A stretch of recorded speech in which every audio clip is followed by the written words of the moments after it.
Hello my beautiful viewers on my channel, James Higgins Open World. Well, here we are. This is episode 11 of James Higgins World of Strange Powers. And this episode is about premonitions. So, just 1 second and we'll get right to it. The first story is the sinking of the RMS Titanic. So let's get this 1 second. Just 1 second. Here we go.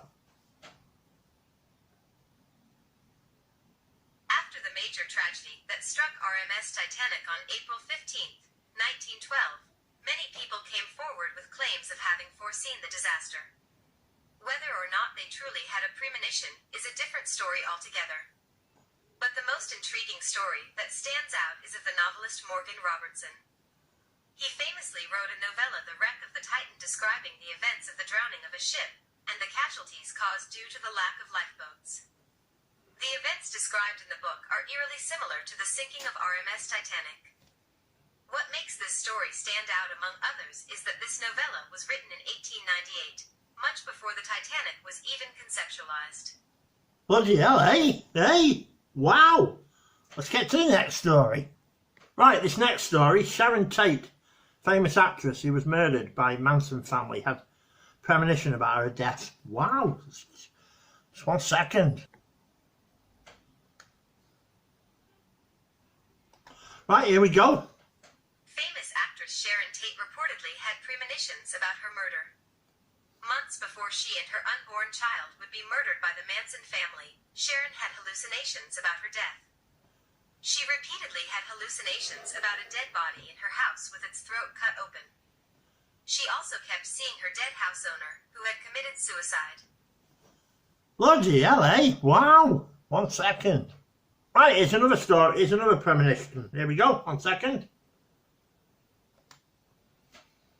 For Lynyrd Skynyrd's backing vocalist reportedly foresaw their plane crash in her dream. Bloody hell, just 1 second. Right, here we go.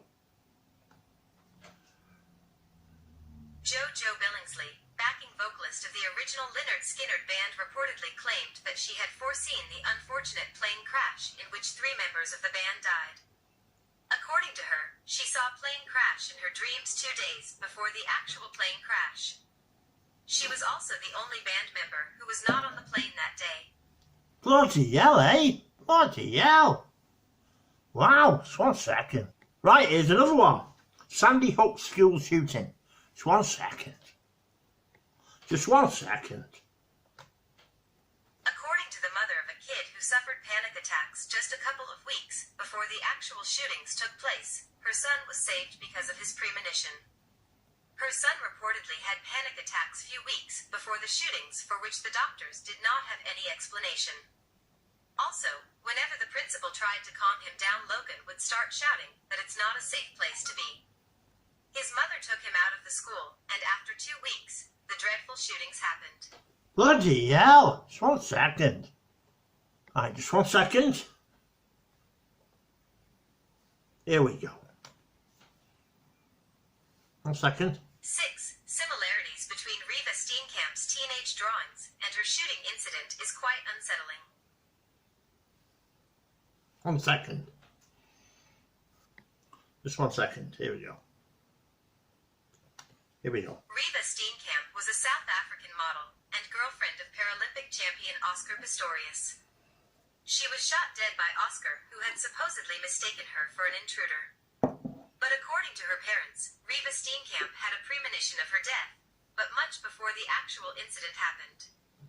Her parents claim that Reva was a teenager when she drew a picture, which had an angel standing near a stairway leading up to the sky. It also had a guy standing with a gun in his hand. Her parents have claimed this as a premonition by Reva of her own death. Bloody hell. Just 1 second. Right, here's a really famous one now. Abraham Lincoln had dreams about his death. Just 1 second. Just 1 second. Just 1 second. The 16th president of the USA, Abraham Lincoln, reportedly foresaw his own death. According to a famous incident narrated by his friend and bodyguard Ward Hill Lamont, Just a few days before his assassination, Lincoln supposedly told him about a dream. According to the dream, he walked into the East Room of White House and found a group of mourners and a corpse which was being guarded by soldiers.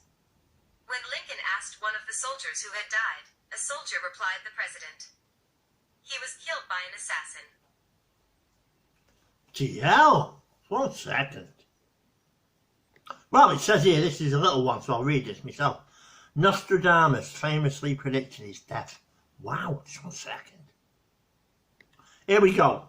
Nostradamus famously predicted his own demise. His last words were, "Tomorrow I shall no longer be here." He was found dead the next morning. Bloody hell, 1 second. Here's another one for you. David Boo predicted the crash of an American Airlines flight 191. Just 1 second. Just 1 second.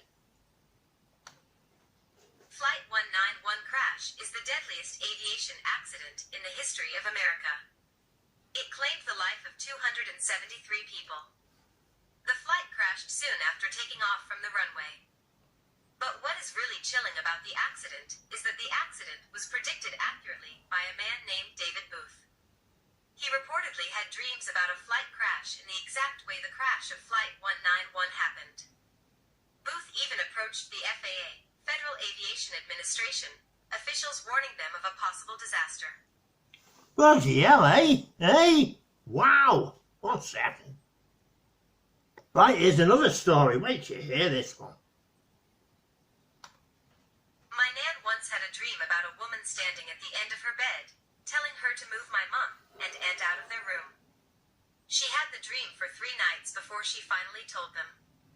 The next night, the roof over their bedroom collapsed and a massive beam dropped right across their beds. When she described the messenger to my papa, it turned out the woman was his mother who died when he was young.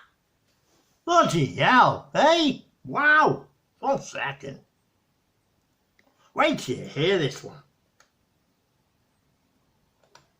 2. The Big Bang.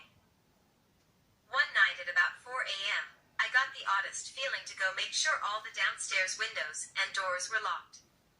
I double-checked, and 2 of them were unlocked. About an hour later, something slammed against the front door, and when that didn't work, tried to push open the windows. I never found out what it was, but thank goodness I had that overwhelming feeling. Bloody hell, eh? Right? Wow! 1 second. Wait till you hear this one.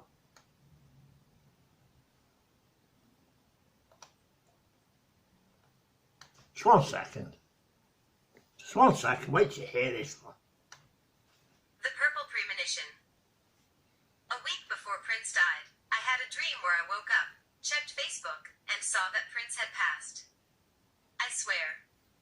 It was so real that when I awoke, I asked my husband if Prince had died. A day later, Prince's plane had to make that emergency landing, and a few days after that, he passed. Bloody hell, eh? Wow! 1 second. Just 1 second. Wait till you hear this one. 10. The Hubby Hero. In 2013, I dreamt I had a stroke, and was desperately trying to explain to my husband what was happening. 2 years later, I woke up in the middle of the night on my couch, with my husband and roommate looking at me, concerned. I sat up, my left side was in full paralysis, and I tried to tell my husband to call 911 because I was having a stroke. He couldn't understand me, but thankfully he'd already called because while I was unconscious, I had a seizure. It turns out I had a brain aneurysm rupture, and only minutes to get to a hospital and in surgery. The whole thing was so disturbing. Bloody hell, eh? Wow! Wow! 1 second. Wait till you hear this one. 12. The Robbery Relief. There was a lot of ice in Dallas, and schools were closed, so I called my boss to see if I could bring my daughter to work. She was 10 at the time, and I didn't feel right leaving her alone. After driving for a bit, something started nagging at me in my head, so I took her back home with strict instructions on how to stay safe. As soon as I opened the door to my work, a check cashing place, my coworker and I were robbed at gunpoint. I am so glad my daughter was not there. Wow, hey? Well, what can I say? Well, that's this episode of James Higgins' World of Strange Powers, episode 11, done and dusted. Premonition stories. I hope you enjoyed it. Next week it will be. Well, what was it? What did I say it was going to be? Cornish Ghosts. That was it. We're revisiting Cornish Ghosts next week, episode 12. But this is episode 11. I hope you've enjoyed it, and please subscribe to my channel. Thank you very much. Bye.